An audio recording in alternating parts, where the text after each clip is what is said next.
মাশরাফি বিন Murtaza Bangladesh cricket দলের অন্যতম bowling স্তম্ভ ও একদিনের আন্তর্জাতিক দলের অধিনায়কের দায়িত্ব পালন করছেন।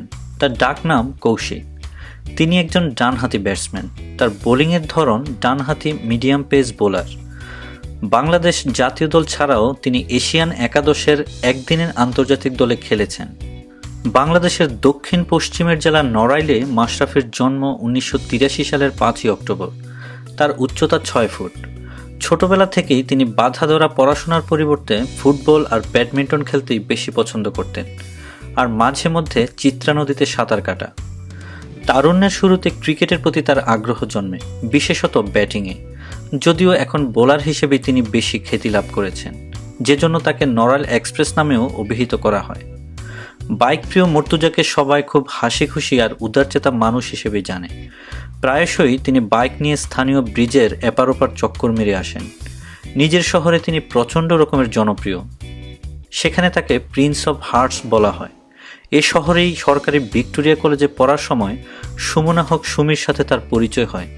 দুজনে 2006 সালে বিবাহসূত্রে আবদ্ধ হন।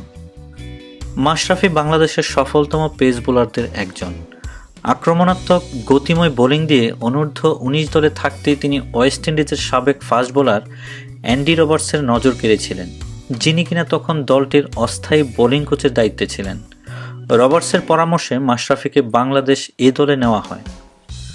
বাংলাদেশ এ দলের হয়ে একটিমাত্র ম্যাচ খেলেই মাশরাফি জাতীয় দলে প্রতিনিধিত্ব করার সুযোগ পান। 8ই নভেম্বর 2001 সালে বঙ্গবন্ধু জাতীয় স্টেডিয়ামে জিম্বাবুয়ের বিরুদ্ধে টেস্ট ক্রিকেটে তার অভিষেক ঘটে। একই ম্যাচে খালেদ মাহমুদেরও অভিষেক হয়।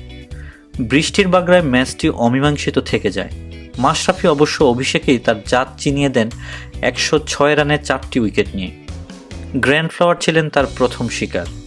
মজার ব্যাপার হলো, মাশরাফির প্রথম ফার্স্ট ক্লাস ম্যাচও ছিল এটি।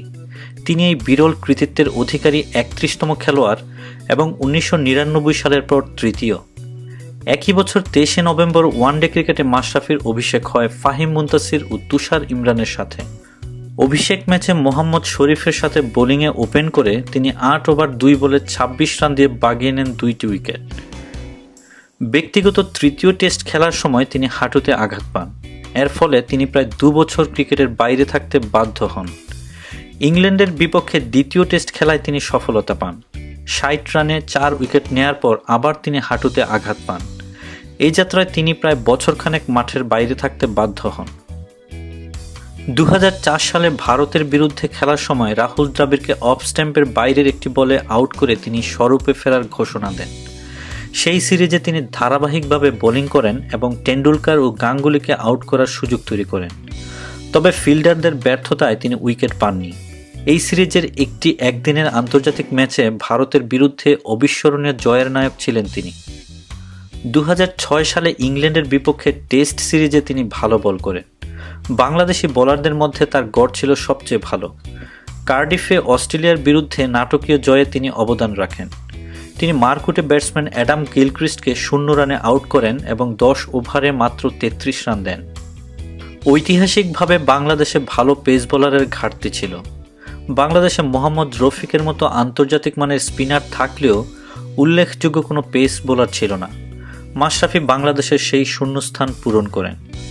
2006 ক্রিকেট পঞ্জিকা বর্ষে মাশরাফি ছিলেন একদিনের আন্তর্জাতিক খেলায় বিশ্বের সর্বাধিক উইকেট শিকারী। তিনি এ সময় 49টি উইকেট নিয়েছেন। 2007 সালের ক্রিকেট বিশ্বকাপে ভারতের বিপক্ষে অবিস্মরণীয় জয়ে মাশরাফি ভূমিকা রেখেছেন। তিনি 38 রানে 4টি উইকেট দখল করেন। বিশ্বকাপের প্রস্তুতি খেলায় নিউজিল্যান্ডের সাথে বিজয়েও মাশরাফির ভূমিকা রয়েছে।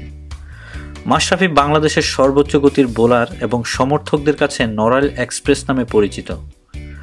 মাশরাফি একজন মারকুটে ব্যাটসম্যান।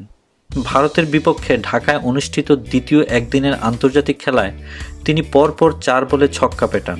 সেই ওভার থেকে তিনি 26 রান সংগ্রহ করেন, যা কোনো বাংলাদেশি ব্যাটসম্যানের জন্য এক ওভারের সর্বোচ্চ রানের রেকর্ড। 15 বছরের ক্যারিয়ারে 11 বার চোটের কারণে দলের বাইরে যেতে হয়েছে মাশরাফিকে। চোটই তার কাছ থেকে ছিনিয়ে নিয়েছিল 2011 সালের দেশের মাটিতে বিশ্বকাপ। চোটের কারণে অপারেশন টেবিলে তাকে যেতে হয়েছে 7 বার। ফাস্ট বোলারদের ক্ষেত্রে এতবার অপারেশন করার পর দেশের জন্য খেলার ইতিহাস বিশ্বে বিরল। 2009 সালের শুরুতে মাশরাফি অধিনায়ক মোহাম্মদ আশরাফুলের সহকারী ছিলেন। পরবর্তীতে ওই বছরেই জুন মাসে তিনি মোহাম্মদ আশরাফুলের স্থলাভিষিক্ত হন এবং তার সহকারী হিসেবে দায়িত্ব পান সাকিব আল হাসান। কিন্তু অধিনায়ক হিসেবে ওয়েস্ট ইন্ডিজের সাথে নিজের প্রথম ম্যাচেই তিনি হাঁটুতে আঘাত পেয়ে মাঠ ছাড়েন।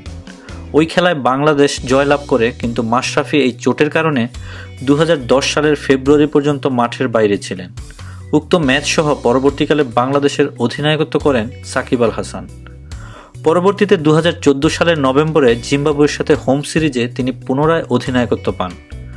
তবে এবার তিনি শুধু একদিনের আন্তর্জাতিক ম্যাচের জন্য দায়িত্ব পান এবং এবারও তার সহকারী হিসেবে দায়িত্ব পান সাকিব আল হাসান। 2015 সালের বিশ্বকাপেও তিনি বাংলাদেশ দলের অধিনায়ক হিসেবে দায়িত্ব পালন করেছেন। মাশরাফির নেতৃত্বেই বাংলাদেশ ভারত, পাকিস্তান ও দক্ষিণ আফ্রিকার মতো শক্তিশালী দলের বিপক্ষে সিরিজ জয়ের গৌরব অর্জন করে। শুধু নিজের পারফরম্যান্সের জন্য নয়, লড়াকু সৈনিকের মতো লড়ে যাওয়া এবং বাংলাদেশের ক্রিকেট ইতিহাসে সবচেয়ে সফলতম অধিনায়ক হিসেবে দলকে এগিয়ে নিয়ে যাওয়ার জন্য তিনি স্থান করে নিয়েছেন প্রতিটি ক্রিকেট প্রেমীর অন্তরে।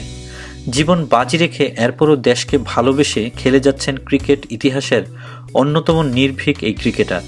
আজীবন তিনি সকল বাঙালির মনে বস হিসেবে থাকবেন।